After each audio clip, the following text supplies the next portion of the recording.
Good day. For the last couple of hours, there's been a lot less information about news from the battlefronts in Ukraine. As I have discussed many times, that is not necessarily a sign that important things are not happening. On the contrary, it can be a sign that there's a general tightening up of the situation and that the officials, the authorities on both sides, Russian and Ukrainian, are trying to stop information leaking out about actual battlefield events. So we have less information about what's going on, except that one important individual, Denis Pushilin, who is the acting head of the Russian-appointed Donetsk government, has just travelled to Bakhmut, where he's carried out an inspection of the situation himself. And he's been discussing some of what he's seen on various Telegram channels, on his Telegram channel, and I suspect he's going to give an interview, and he's promising that before long he's going to tell us an awful lot more. Anyway, he says a number of things. He says that there's still fighting going on. He talks about fighting going on in the railway station. I'm not sure which railway station. It's clear to me that Bakhmut has several, but apparently there's intense fighting going on for this railway station. He doesn't tell us exactly which structures the Wagner organization has captured in Bakhmut. Yesterday I saw information that the Wagner organization has captured both the Metallurg Stadium. About that I am reasonably confident, and the Avant-Garde Stadium, about which I'm slightly less confident. And as I said in my programme yesterday, that it controls around 90% of the town. I think that is also probably reasonably accurate.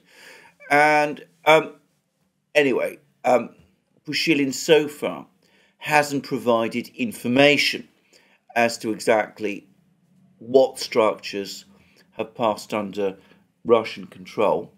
But note that the very fact that he's able to travel to Bakhmut at all and apparently visit the place does indicate a certain confidence that the situation there is now confidently moving in Russia's direction. Now, I say that, of course, I do accept and appreciate that Yevgeny Prigozhin, the head of the Wagner organization, regularly goes there, visits the front lines, is often seen with his men in these battlefronts. I have no doubt at all that his physical presence is inspirational to his men, but I don't know of any other commander on either side of the war who does anything similar and who goes so close to the front lines and puts himself at possible risk in that sort of way.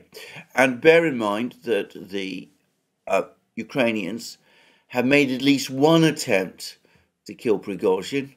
They launched a missile strike several months ago, as I remember, on a particular location in Donbass, where Prigozhin was supposed to be attending a meeting. In fact, he'd left it some time earlier, and the building was destroyed, and some people, as I remember, were killed.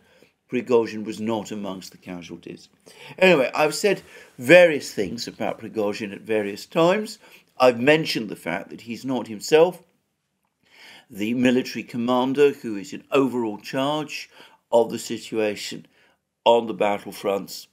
I said that some of his comments are emotional and perhaps over the top, and on occasion even a little unwise. But I must also acknowledge the other thing, that as I said, he does visit the battlefronts regularly. He is there, seen by his men, and that must have an effect both on their loyalty to him and on their morale.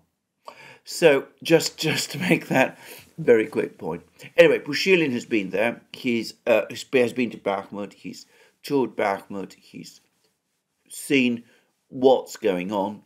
He seems very confident about the progress in the town, but he does reiterate that Ukraine is continuing to hold on grimly to their positions in the west of the town. As I said, he's promising us a more detailed update fairly soon. And I'm going to say, actually, that he also talks about the very, very heavy casualties Ukraine is suffering. He talks about Ukraine sending its men to slaughter in Bakhmut. That's become, I'm afraid, something of a trope on the Russian side, which, sad to say, doesn't mean it isn't probably true. There have been suggestions from various Russian officials that Ukrainian losses, and I'm talking here about killed in action in Bakhmut, are somewhere between 10 and 20,000. I'm not going to try and provide any guesstimates myself. I'm nowhere remotely equipped to. But what we do see are now increasing numbers of pictures of this deadly road from Chasov Yar to Bakhmut, the one that passes, well, it's two spurs. One passes through Khromovo, the other passes through Ivanivska. I can't tell you which spur of the road these photos come from, and there are now increasing numbers of them. They are making increasingly disturbing sights. They show piles of destroyed Ukrainian equipment. I'm glad to say that I haven't seen bodies, though I suspect that there have been many people killed on these roads, but it does look as if Ukraine is able to evacuate its dead and wounded from the road. I suspect that brief periods of truce are arranged with the Russians in order to enable that to happen. I know it does take place on other battlefronts in the war, and I assume that this is the case here, though it's possible that Ukraine is still able to evacuate its people under fire. But anyway, judging by the number of vehicles that we see damaged and destroyed along the roads, casualties are indeed very high, and the risks of travelling along these roads must be incredibly high. And we get reports on a fairly regular basis that Ukrainian soldiers have, in effect, rebelled against orders to travel up and down these roads, which, incidentally, as I understand it, now only happens at night. But, of course, some still are sent up these roads. Either they obey orders or are obliged to obey orders. Again, there's all sorts of stories about people being forced to do this. I'm not going to speculate on the truth of that. But certainly it does look as if these casualties are high. And apparently it all very, very much depends on whether there's Russian drones flying over the road with thermal images. If they are, then any Ukrainian movement on the roads is likely to face very rapid destruction. So, a grim picture. And there's now suggestions that, in fact, one of the reasons why the Russians haven't closed the pincers around Bakhmut, and Prigozhin himself has said that there was a discussion about closing the pincers within the Russian military. In other words, closing the pincers in a way that would have created a tight cauldron inside Bakhmut, but the decision was taken not to do so. I've speculated that was probably done in order to avoid heavier Russian casualties, given the intense Ukrainian resistance against closing the pincers that would have provoked, and also perhaps was intended to end the Battle of Bakhmut faster by giving Ukraine some opportunity to retreat, the Russian priority now being to wrap up the battle as soon as possible. Anyway, regardless of that, Prigozhin has said that there was a debate about closing the pincers and that the Russians had the means to do it, but chose not to for whatever reason.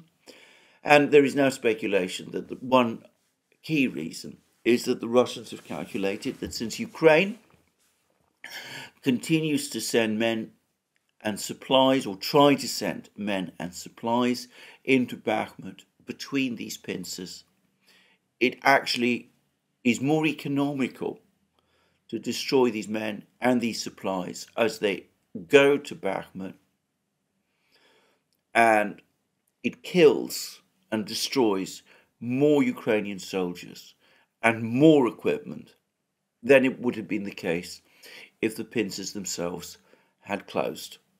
It also appears, there's also reports that, of course, Ukrainian troops are sometimes withdrawn from Bakhmut. There's talk about continued attempts by Ukraine to rotate exhausted and battered units out of Bakhmut and replace them with fresher ones, that when these units, these exhausted units, try to retreat from Bakhmut, they too risk being caught in the crossfire of the Russian guns. There's a very brutal calculus, a very cruel calculus. I can't obviously speculate, and I've no means to. I mean, even if I had the degree of military knowledge, I doubt that anybody who isn't directly informed about the situation on the ground would have any means to say whether these speculations about the Russian decision not to close the pincers are correct. But even if they're not, well, one gets a sense of the overall tragedy. I would say the disaster in this town, human disaster, and of course in some respects military disaster for Ukraine. And I gather that there's more complaints about this in Ukraine itself, and no doubt we'll be hearing more when Bakhmut falls, as it certainly will. It's now, I think, becoming increasingly clear that there's not going to be a Ukrainian counterattack in Bakhmut anytime soon, certainly not before the end of April, and it's doubtful, it seems to me, that the fighting in Bakhmut is going to continue that long. But anyway, one way or the other, we are looking at a very grim picture in Bakhmut indeed. Now, there's been more fighting in other places. There's lots of information, which again I find very difficult to assess or understand, about Russian advances near Avdiivka.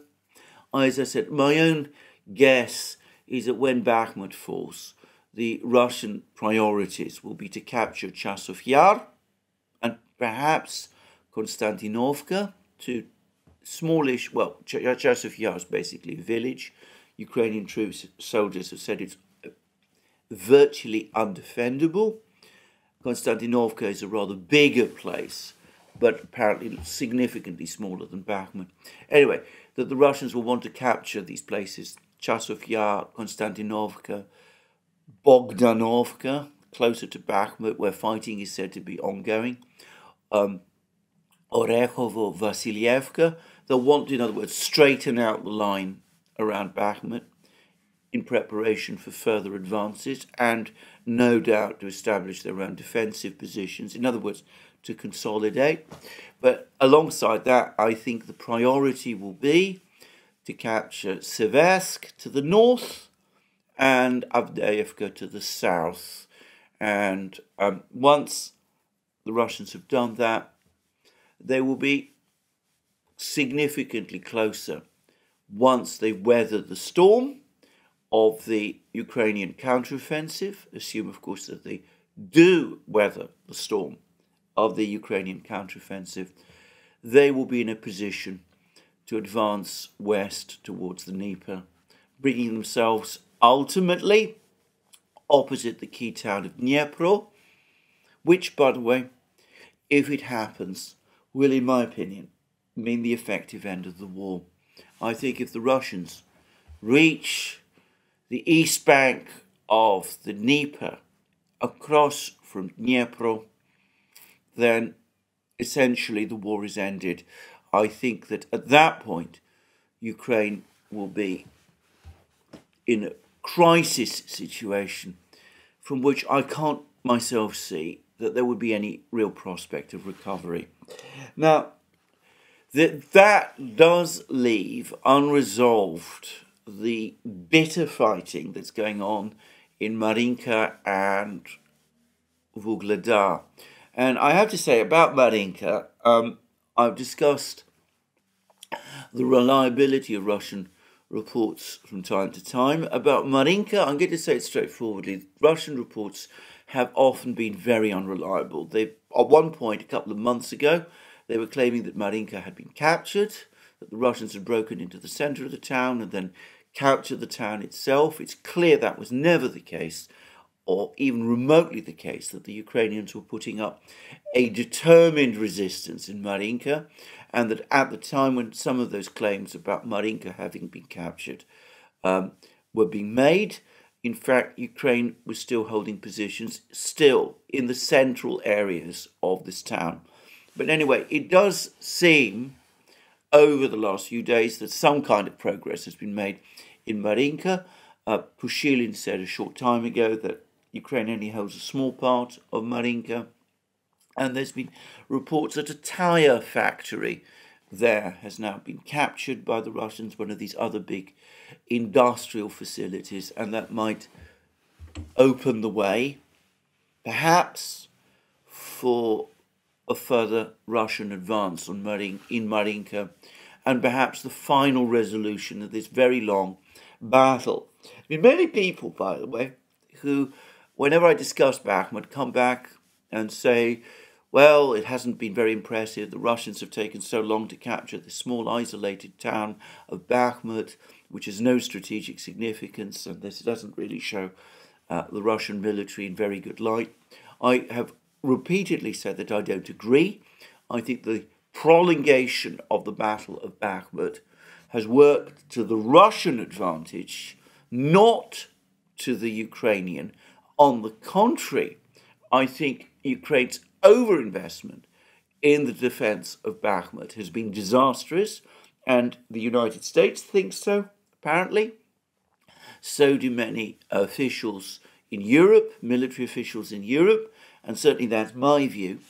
But if you wanted to make that criticism, if you wanted to make criticism that the Russians have made heavy weather of one particular place, then the right place to do it is not Bakhmut, where I think the Russian operations, spearheaded by the Wagner organization, so far as I can judge, and remember I'm no expert in these things, have been incremental, methodical, and very effective. If you wanted to make that kind of criticism, then the right place to do it is in Marinka. Now, I say that I don't know very much about the nature of the battle in Marinka, but certainly it's been the case that the Russians have given an over-optimistic spin repeatedly of their progress in that particular town, and they have made very heavy weather of it. But anyway, supposedly, and again, in light of these premature claims of victory in the past, I take this now with a cascade of salt, a mountain of salt. But anyway, we're getting reports that this tyre factory has now been captured, and that it does seem as if these reports are true, and I expect that they are about the tyre factory at least, that the Battle of Marinka, this long, slow, grinding battle, is finally coming to some kind of conclusion. In and around Vuhledar, a more difficult place, a very difficult place to capture by all accounts. Apparently there's been a lot of fighting backwards and forwards. Ukraine has launched several counterattacks on Russian positions. They've been repelled. The Russians supposedly are incrementally working to advance around Vuhledar. But the key point to make is that the Russian Air Force is now definitely operating actively around Vuhledar. This is now widely confirmed, and it seems clear that the battle for Vuhledar, with Russian aviation now working, that might start to take a different turn again in a short while, perhaps after Bakhmut falls. I am going to say one further point about Vuhledar. Vuhledar and Marinka, one of the reasons why Ukraine has probably clung on to these places so determinedly, and with some effect, is because if the Russians do capture these two places, it will, if my understanding of the geography is correct and of the transport, the railway networks is correct, if that does indeed happen, then of course the entire project of a Ukrainian offensive in Zaporozhye region would be put in question. And now that brings me both to the question of the Ukrainian counteroffensive and to this big document dump. Now, I've made it clear in previous videos that I believe these documents